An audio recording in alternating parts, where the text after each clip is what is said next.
Hey, Lindsay, how are you? Hi, Grant. Thanks for having me. I'm good. All Really right. good. All right. Yeah. Well, I'm super excited to have you on my show to talk with a peer and another person that does what I do, and I do what you do, and your athletic background, which is I can't wait to talk about just your mindset as an elite basketball player and how that actually translated into what you're doing now, being a mental performance coach and affecting coaches and athletes and teams. So I'm really excited to talk to you about your whole journey. Yeah. Well, let's just not give any years and then we'll be fine. Every time I think about how long it was, I was like, no, it wasn't. It was like a couple years ago, but nope, it was longer than that. Isn't that funny? Just time goes by because I feel like Yeah. my football career was just yesterday and it was 30-something years ago. Yeah. That's insane. Well, so let's get into it. Let's get into something that you and I actually we teach all the time to athletes, and I'm really interested to kind of understand how you look at mental toughness. So, when you think about the word mental toughness, what does that mean to you? I think this is such a good question because I think everybody can have sort of their own definition, but it's so important to have a definition. I notice like when I'm working with teams and athletes, like that term is thrown around so much. Right. And sometimes you're like, in a huddle and coaches are talking about mental toughness and that like people don't even really know what they're talking about, like not from a tangible standpoint. And so for me, I really think about mental toughness, feeling and believing that you're bigger than the challenge in front of you. Because I think that it's not about necessarily how you are today or how good you are in any particular arena. It's about being and having that growth mentality, being dealing with failure, being resilient, all those things sort of wrapped up into one. And ultimately, I do believe that it's about believing that you are bigger than the challenge, whatever that challenge is. Absolutely. And when you think about your career, I can only imagine how many challenges that you had to endure and face. Can you reflect on your career and just pick out that one specific time that stands out in your career where you had to be mentally tough? Yeah, I was actually on a podcast a couple of weeks ago, and someone was asking me something similar. And I remember, I learned mental training at a really young age. I had Peter Schmock, who does the Life Athlete podcast. He actually coached me when I was 12, and he had been coached by Bill Bowerman, and who was way ahead of his time with Wow. the Olympic athletes. He was at Oregon, and he was an Olympic shot putter, my coach. And so I learned visualization and mindfulness at a really young age. It didn't quite stick at that point.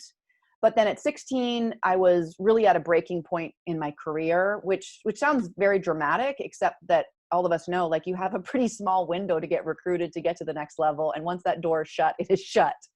And at 16, that's kind of when it happens, at least for basketball. And I was definitely at a crossroads and literally, looking at like that parallel life without mental training, I wouldn't have gotten to that level. And so fast forward, I was playing professionally and a lot happened in those 8 years or so from 16 to, my mid 20s when I was playing professionally in Greece. And I remember specifically, I had learned so much about mental training and I'd gone back to it time and time again.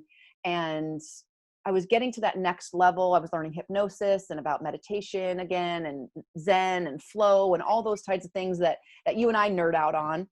But I was doing it in a very real life, every day I was practicing it, not just reading about it. So that was a pretty awesome opportunity. But I remember specifically, again, I was in my mid 20s and I was, getting paid to play basketball, which is like as cool as it sounds. Like every time I got a paycheck, I was like, holy, they're actually paying me. Like, wow, it wasn't a lot, but it was still money.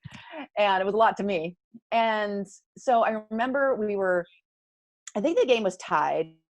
And I had the ball on the left-hand side of the court and I was dribbling and I was about to cross over to the middle to do a like 15-foot jump shot, which is like bread and butter for me. Like that was like game winner. We were done, right? And at least in my mind. Instead, I dribbled it off my foot and turned the ball over.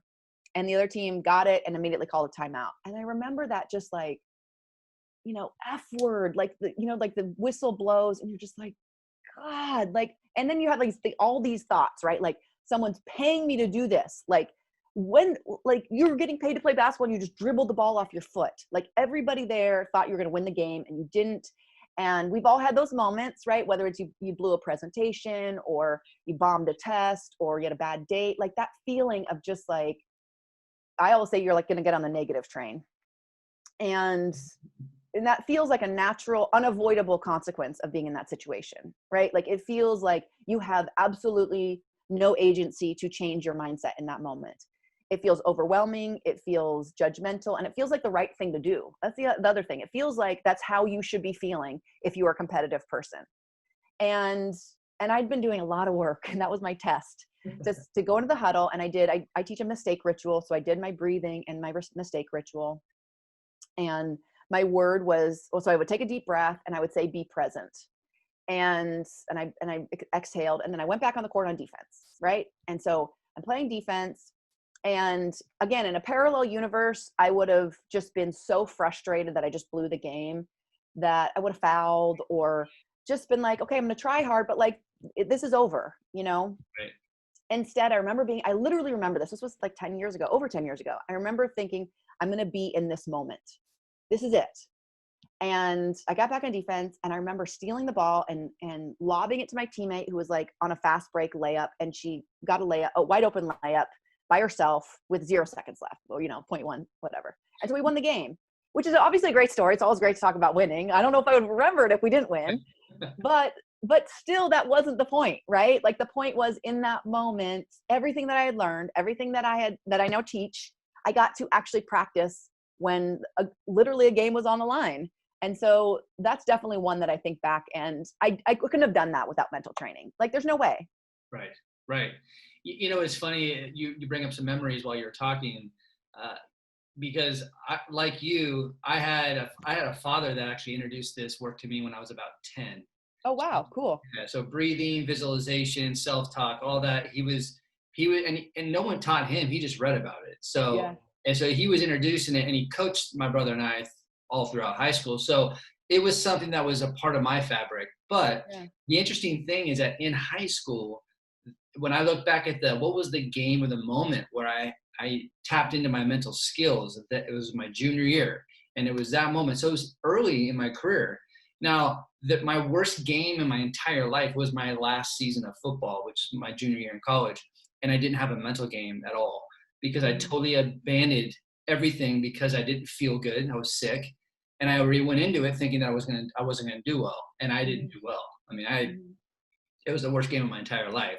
But so it's one of those things, when you look at the work that we do, it's an ongoing process. I mean, I had the best game of my life early in my career because of my mental skills, but I had the worst game of my life later, So, so that's why when I talk about this work, it's a lifelong journey. It's a commitment.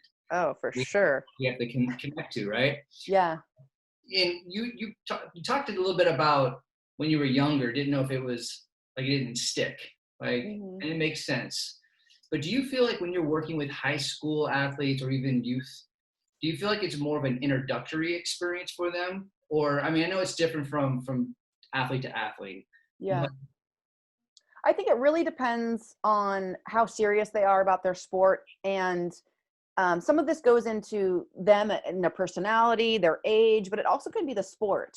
Because in my experience, they have to have hit the mental wall. Like, you could introduce things when they're younger, but they're still having fun, which they should be having fun their entire career. But, there is a point in a sports career where their pressure starts. Maybe you're thinking about making it pro or making it to college, or you feel the parents are spending a lot more money, so that pressure starts, or there's a peer pressure, or whatever it is. You hit a mental wall. Everybody does. I would say things like golf, they maybe hit it a little bit earlier than maybe a sport that you can hide a little bit more, like basketball, but at some point they're going to hit it. And when they do, we're ready. You and I are ready, right? But getting them before that is great, but I don't think you're going to get their attention as much, because they're not going to have seen what happens when they are not prepared, which is fine. They maybe come back to it later, or hopefully it's a coach that reinforces it, and they just think of it like stretching, like everybody does. Doesn't everybody do this? I love when that happens, which is happening more and more. So I don't think there's an age that you can't start it, but I think when they're in pain is a great time to introduce it, Exactly. Exactly. so Especially when they want to come up to you and say, how do I get back to being confident in the middle of a game when I screw up? yeah, It's like that's when they become very vulnerable. Fear of failure, yeah, dealing with mistakes and all that. totally, Which that's the stuff, man, because I went through it and I went through it alone.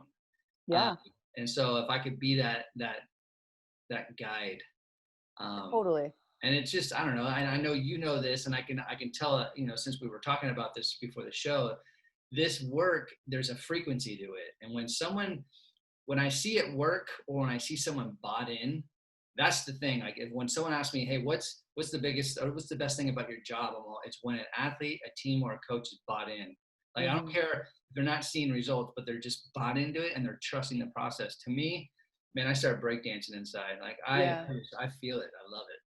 Well, because like if you've experienced this for yourself, that there is a shift in my experience that can come really immediately. It doesn't have, it's not like, therapy where you have to have breakthroughs, maybe. I don't really know. But, for us, it really can happen right away. And I think the main thing when the light bulb goes off, that someone understands that they are in control of their mindset, their thoughts, how they feel about things, how they react to things.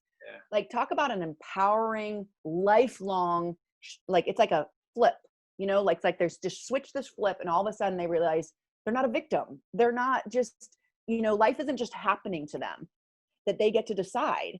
And they're going to have to keep deciding. It's not like it's easy, but that idea is, I agree with you. Like when that happens, and sometimes it's an adult. It's not like it's only kids that need to understand that, or Oh, maybe some adults need to relearn it.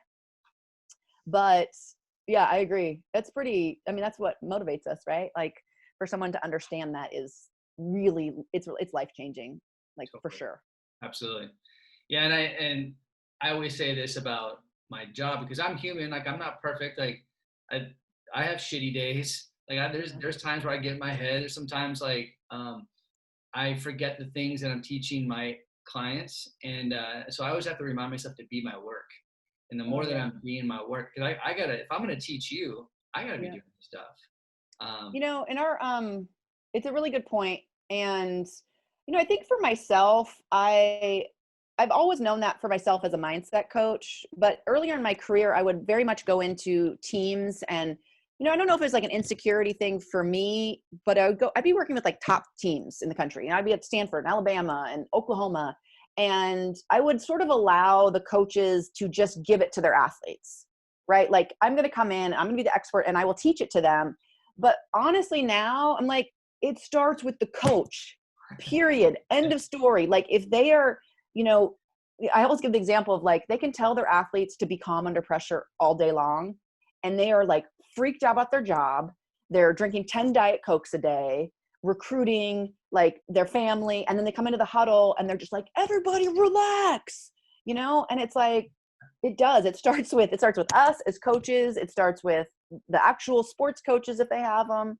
yeah, And in our certification, we spend the whole first month, our coaches have to learn this stuff for themselves. And by the way, I go through, every time I teach it, I go through it too, because right. I very much believe you have to hold the mirror up. You have to teach yourself. You have to be an example of what is possible, because if you don't, it really does, it affects how you teach too. I think it affects the authenticity. People can smell bullshit like a mile away, Totally. even if it's a little bit, even if it's a little bit. Right. And so I 1,000% agree with you. And I get off track all the time, and have to bring myself back. Right. So I think that's a really good point. Totally. I'm with you. I'm with Yeah. you. So let's get into your mindset as an athlete. And before I get into some of these questions, your background, not only your professional background, is impressive, but I'm gonna start with your collegiate, which, when you played at Iowa State University, you won 2 Big 12 championships, a regular season championship. You went to 2 Sweet 16 appearances. You were selected honorable All-American. You were named 3-time All Big 12 Conference Player, second all-time leading scorer, all-time assist leader, which all of that led you to be drafted in the WNBA. So when you think about all that success, right? What do you think is your biggest mental win? And what do you think is your biggest mental fail? Um, that's a good question. My biggest mental win, I was 5'9". I had some athletic ability, but there was no like punch card for me playing at that level, right? Like, I'm not going to say I was slow and unathletic. I certainly wasn't. I had some skill to work with, but for me to get to that level and be successful was very much a mental game. I was a really hard worker. I always say, like, you have to have some skill. You don't have to have the best skill, but you have to have some skill. Right. And talent. You have to, be able to run and that kind of thing. And then you have to work really hard. But I had those two things and it wasn't happening. And so it was only when I really got the mental component that things really shifted for me. And, I think going from getting recruited, one is a big thing, but then you show up and you're the worst on the team. I mean, you played at that level. Like, you go from being the star athlete in college or high school to the worst in college, and you have to fight your way up. They almost redshirted me my freshman year because I was like, what just happened? Like, I'd just gotten like punched in the face practically, Right. and had to then just double down, like just keep working. Like you said, trust the process, like show up, just do the work and keep believing. And I think that idea of like suspending reality and keep believing in this, because I saw teammates that weren't able to sort of keep the dream alive, right? Like, you think you're going to have this great college career, and then you show up on campus, and like I said, you are literally probably the worst person there. And can you keep that belief alive that you are going to be, in the Big 12 and playing on national TV and the starting point guard at some point when it's not happening? Day to day, it is not happening. You're almost getting redshirted. Can you keep working hard? Can you keep investing? Can you keep pushing, even though you don't know if it's going to work out? There's no guarantee that just because you work hard and have a strong mental game that it's going to happen. Right. There's no guarantee. Some of it's recruiting. Some of it's, does the coach like you? Some of it's, you had one great game when someone got injured and you were ready. Like, there are so many factors that go into it. And believing that if you get the opportunity that you're going to get to that level, and just knowing that it might not happen. Can you keep the dream alive? And I did. And so I was very, maybe some of that's just stubbornness. I think, so that would probably be, I guess, I don't know if that's what you were asking, but that's probably the on the positive. And maybe again, on the positive, my senior year, we were the worst team that had been at my university for 10 plus years. We had a losing record. We lost at home for the first time. I think since my coach had been there. Like, it was really, really hard. We lost all the time. I mean, it was just, from a mental standpoint, that was a really big challenge. Again, to kind of keep showing up and keep fighting and keep pushing when you think your senior year is going to be the best. Right. We had done everything my first 3 years, and all of a sudden it's my team and we're the worst. Well, that's a shitty feeling. Sorry, excuse my language, but that was really hard. Yeah. So yeah, but I mean, those are the times that you get tested, and those, make you into a better coach and make you more empathetic to people that are struggling, and really shows a lot about you. Can you keep trying and keep pushing and all those sorts of things when it's really not working out? We just lost all the time. I mean, it was just like, yeah, it was really hard. And I've seen that with athletes that throughout a majority of their career, or through, a couple years in a row, they're just used to winning. And so when it's time to lose, they don't know how to lose. Yeah. And again, trust me, I would love to win my whole career, but I swear to you, in youth football, I played 6 years. I think I won about 6 games. Yeah. So I learned at a young age how to lose. So winning was like this thing. When I started to win, I was like, and I cherished every win. I really did. But I think when you see people, when they experience loss for the first time consistently, it could really mentally get you out of sorts. And with that being your senior year, did any of that affect your confidence going into the WNBA at all? Or That's a good question. I don't know. I don't think so, but I mean, the WNBA was a whole nother sort of thing. I mean, I failed a lot at the WNBA level. I mean, one, looking back, I can recognize it is extremely difficult. At that point, there was, I think, 10 teams. They had just cut the roster sizes. Everybody had 10 players and I think 2 reserve or something like that. Yeah. And so, you think about the turnover there would be 1 or 2 spots on each one of those teams. So you have to get into the right training camp. Then you have to take like a veterans position and you go through training camp. And so looking back, I can recognize just how difficult it was. But, coming out of college, I was like, of course I'm going to make the WNBA. I'm one of the best point guards in the country. Like, that's going to happen. And sure enough, it did not happen, but, I really look back and I'd say I tried. I went to training camps. I would call up coaches. Like I did the actions that are needed to try to make that happen. And you have to live with the results if it doesn't. And I thought, if I didn't make the WNBA, like, what am I doing in my life? And I'm okay. I'm okay now. Right. But that disappointment was real deal. And like I said, I mean, can you have those dreams and have those aspirations and suspend the idea that it's not going to happen right away? And the fact is, like, it didn't happen. Right. In college, it did happen. Like my goals came true, like I played at that level. We were really good. We won championships. I was a bunch of All-American. Like all of the stuff that I believed and saw and visualized all those years happened. And on the WNBA side, it did not, and that's the cost of doing business. That's life.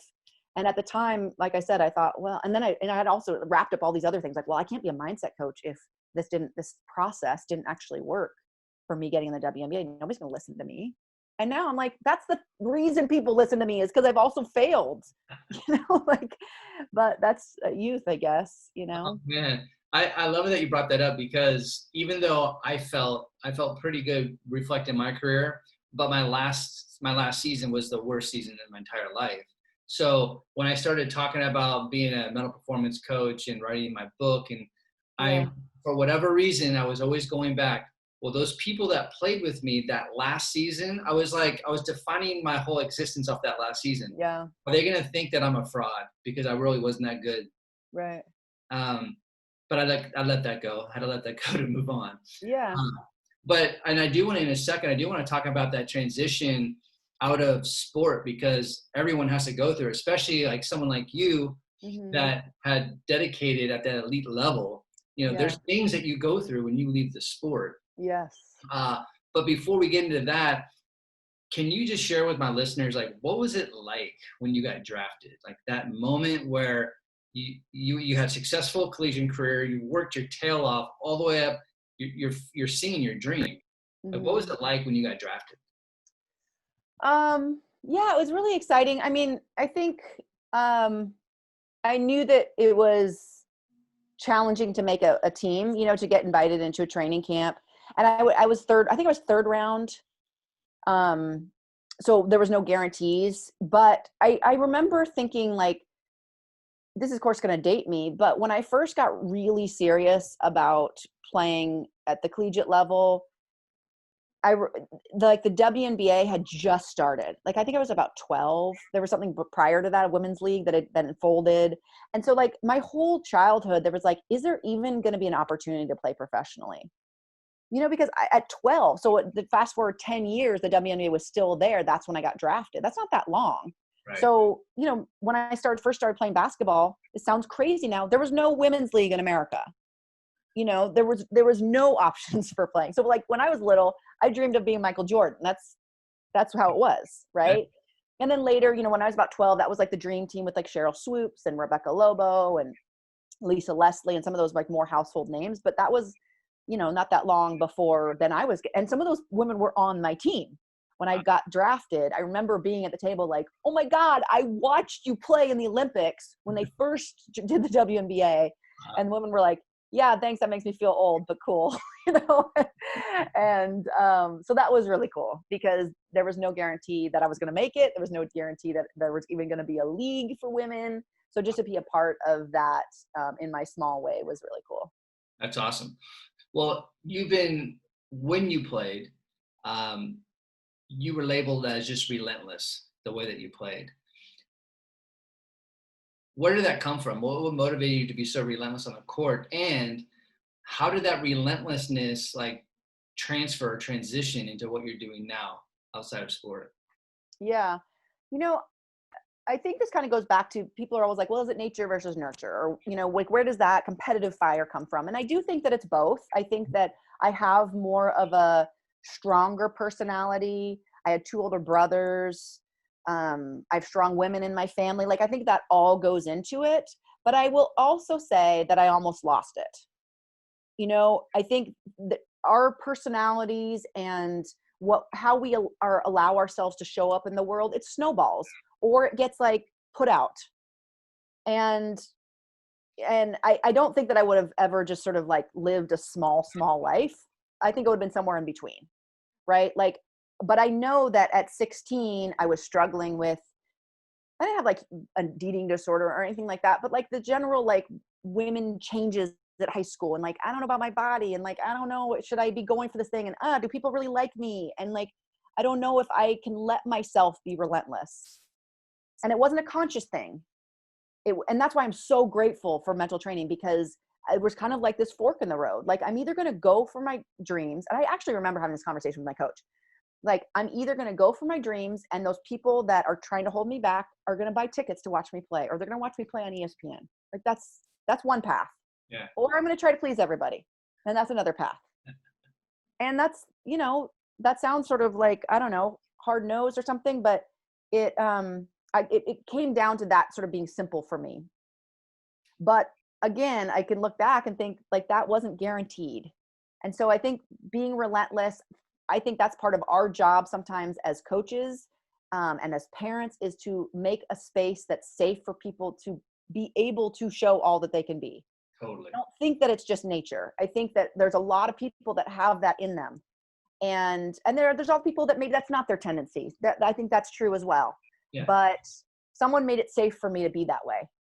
Someone made it safe for me to be relentless. And once I saw that open, I was like sayonara, like, I'm off. And yeah. And that's something I'm really proud of, more than any of the other accolades, is that people thought that about me, because that's really what I wanted to be on the court. That's awesome.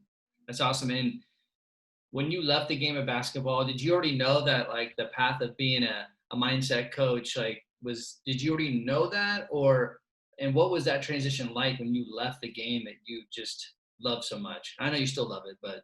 Yeah. Oh man. Love it. Well, I mean, I don't know how long you've been doing this, but this was 15, 16 years ago. Like, nobody was telling you like you could be a mindset coach. I don't even know if that was like a real career. Right. I remember I had a man I knew, Jeff Jansen, and I remember he's written some books in the sports world, and he always said, figure out what you love to do and then figure out how to get somebody to pay you for it. And I was like, okay, that sounds like great advice. But I was still playing, right? Right. So I knew I was interested in this, and there was no online courses. So I was like, okay, should I like go get my PhD? I don't really know what I'm doing with any of this. But I did know, I was very clear about this, that people needed to learn what I had learned, because I saw so many people around me struggle because they didn't know how to control their thoughts. They didn't know about positive self-talk. They didn't know how to visualize. They were just like showing up every day, trying their best, and like it was not working. Right. And so I started with doing just some camps for younger, really girls, like high school girls, middle school, high school girls in my college town, because I'd come back in the summer. And I was like, well, I'm just going to teach them about confidence and positive self-talk and to empower the next generation. And that was awesome. And then I got a mentor that taught me about hypnosis. And I'm a big believer in when the student's ready, the teacher appears. And that has been true in my life, like so often. And I was just sort of like having conversations with people about this. Like, what is this thing? Can I do it? Can I make money at it? And I started working with my mentor, James Hollingsworth, and he taught me hypnosis. And I just started working with teams. I would just call up coaches that I knew, either that had coached me or I played against. And I put a curriculum together probably after I sold it, now that I think about it. And I was like, hey, can I come talk to your team about XYZ, about mental training and mental toughness? And they let me. And the biggest response I got was, why haven't I learned this before? which is exactly how I felt when I learned it. And so I just kind of kept going. I didn't know what I was doing. I mean, I knew about the mental training, but as far as like building a business and like, I didn't know what I was doing. Right. But I did feel pretty strongly that I needed to pay it forward because, like I said, I had that fork in the road, and I knew my life had not been the same if I hadn't learned mental training. That's awesome. Yeah, you know, I felt the same way too at the very beginning when I started my company. And I knew how to teach it, but like everything else, I was like, well, for me to be successful, I have to fail, or I have to have mistakes. So I allowed myself I gave myself space to do that. Yeah. And you know, it's been 5 years or so. So when I look back at the growth and all that, because I've allowed that space, I've allowed myself to screw up and make mistakes and do the wrong things. Mm-hmm. Don't get me wrong, like failing sucks. Like mistakes, they suck, but just getting a lesson from it, right? And know it's part of the journey and the path. And you know, depending on the person and the situation, sometimes when I'm working with athletes and they do make a mistake, I'm like, let's celebrate. And they're looking at me like, what the you want me to celebrate that? Well, get the lesson from it. Yeah.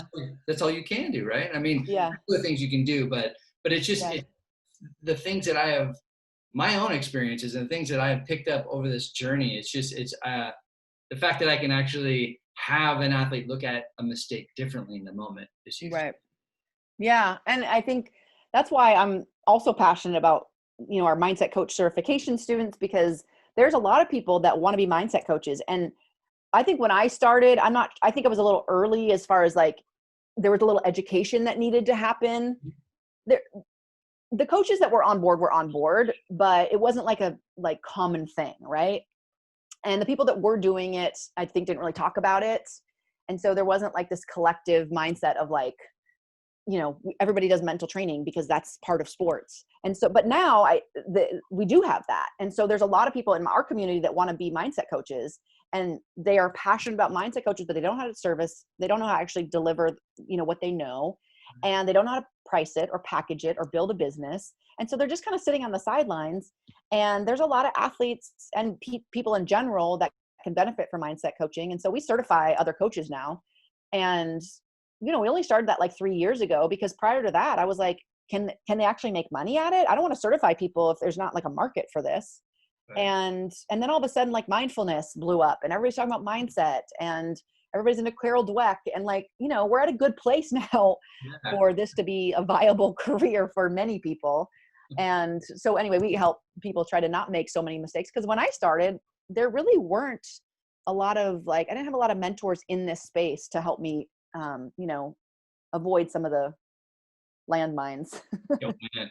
If I had you or me when I was playing, it would be completely different. Yeah. We would for sure. Now, and I know you've talked about your programs.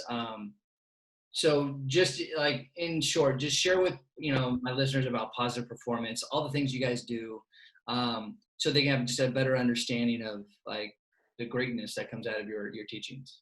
Yeah. So our main focus right now is on coaching coaches to take mental training to their teams. And we have online courses and like a complete system that they can implement with their team, because the philosophy there is most people really can't afford us, right? Like most athletic teams, even at the collegiate level, can't really afford to have an expert come in. They can't really afford to have a full-time mindset coach or a sports psychologist. And so it is often left up to the coaches to deliver that. But it's not rocket science. They can actually deliver it. Right. And so we have online courses and a complete system that they can just sort of plug and play. And of course it takes work, but it's all laid out for them in a really easy to follow system. And then the other thing that we do is we certify other mindset coaches. So again, a lot of people come and they say, I want to start a business, but I'm passionate about mindset. You know, they probably eat up your podcast and everything you write and everything I do. But they don't know how to do it themselves, but they know that there's a need. Maybe they're already a skill coach and they want to add that. Maybe they're in fitness and they want to add mental coaching to their existing service offerings or what have you, or they just want to be the mental training coach for their team. And so we actually certify other people in our methods to be mental training coaches. And then we have a follow-up mastermind where we actually help people build their business. So we also have online courses. So if you have any parents that are interested in getting their, you know, online training, mental training for their athletes. We have a lot of online courses. I would say the main ones are, we have one called Mastering Your Self-Talk. And so athletes can really learn about positive self-talk. And then the other one is all about pre, during, and post-competition routines. And that is really a strong way to start because a lot of people don't have those. Right. And they really can make the difference between feeling in control on game day and just sort of like waiting to see what happens, which is kind of on your heels and really dependent on, as a basketball player, a lot of people are just sort of dependent on those first couple shots, right? Like if those go in, whew, it's going to be a good day. Yeah. And if they don't, even parents are like in the sidelines, like, oh God, here we go, and so getting some solid routines is really a great place to start. Absolutely. Absolutely. Well, before I plug more of your company and how people can connect with you on social media, and I love asking this question, it's around reflection. So, when you think about your whole career as an athlete, also as a mindset coach, man, even as a mother and a wife, like, what do you think you've learned the most about yourself? I feel like I need to do some journaling on that one. Going deep. No, it's good. I mean, we do so much of this I'm right in the middle of my certification right now, and I do all of it. So like, I'll send out journaling prompts. I'm like, well, if I'm going to send that out, I should probably do that. So this would be a good one. You said, what have I learned the most? That was the question. Mm-hmm. I think what I've learned the most is that there's a lot of things, but I'll go with this, that I'm not my thoughts. Similar to what I said in the beginning, as far as like, I get to control how I feel about things. I get to control how I act or react. I get to decide how I think about things. And then in fact, that is the only thing I control often. And I think when you talk about like the thing that really moves from all aspects of your life, from, being in the middle of a game on the free throw line to a test, to dating, to being a mom and having a dirty house and wanting to be mad at my husband and my business, like the things that go, sort of thread through all of that really is my ability to control my thoughts. Totally. And and to your point, that is a lifelong process. And some days I get it really right. And there are many days when I totally screw it up. Totally. But just knowing that and going back to that and kind of stepping back as a coach and coaching myself and saying, what thought did I, because again, you always think that you are your thoughts, that you have no control, that emotions just kind of come and there's nothing you can do about it. And those times test us. But the more I get tested and the more I kind of go back to, even when I screw it up, that's the thing that I go back to. And it's a fun thing too, but it's also, sometimes you're like, well, I want to be my thoughts right now. I want to feel sorry for myself, or I want to be really pissed or whatever. And that's part of the growth too. Totally. And so that I would say that. That's cool. And it's funny that you say that, because there's moments where I know I'm feeling funky and I know that, the negative self-talk is going, and I know it. Like I'm totally aware the shit's happening right now. Like I'm going down the wrong road right now. Yeah. But I just ask myself, well, how long do I want to be here? Yeah. And that's where, and again, to build self-awareness, right? You have to have enough self-awareness, but there's sometimes I'm like, I'm okay being negative right now. I'm going to be human. I'm going to let this in a little bit. Yeah. I just can't stay here for a long time. I think that's a really good point, because, especially now with, I don't know when you're going to post this, but with everything going on, like we all have days where it feels like the wave of the world sort of comes over us. And I think sometimes you can say, well, why am I anxious? Or why am I, I'm in control of my thoughts. And you can kind of get into that, like, well, I shouldn't be feeling this. And it's like, working on your mindset doesn't mean you're happy all the time. Right.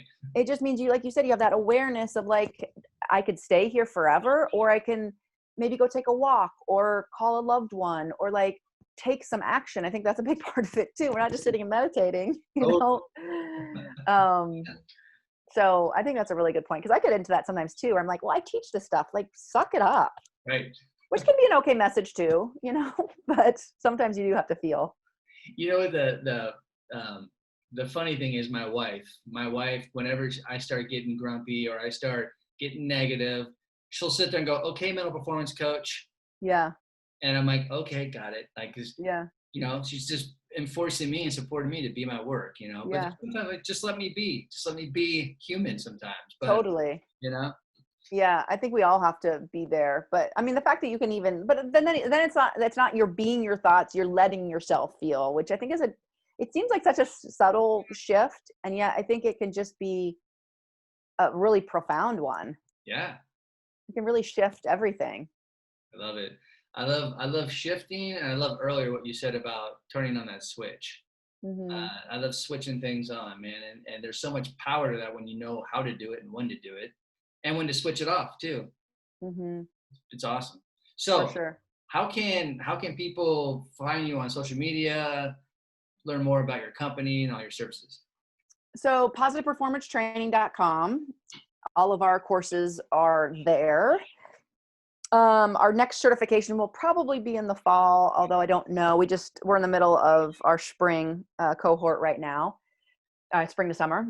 And let's see, Lindsey Positive Perform on Instagram and Facebook. We have a great coaches Facebook group, Positive Performance. If you go to a Positive Performance Facebook page, you can find our coaches group, sports coaches, and that's pretty active Facebook group, which is pretty cool. People talk a lot about mental training there. Cool. Yeah. Awesome. Well, Yeah. Thanks, Grant. This is awesome. yeah, thank you for sharing your mindset and your journey. And I know that my listeners are gonna love this, and I hope that they reach out to you and take your courses and connect with you. Yeah, this was awesome, man. I really enjoyed you being on the show. Yeah. Thanks for doing this. It's really nice to connect with you and all the great work that you're doing in the world as well. So keep it going. Thank you. Thank you. Thank you. Take care.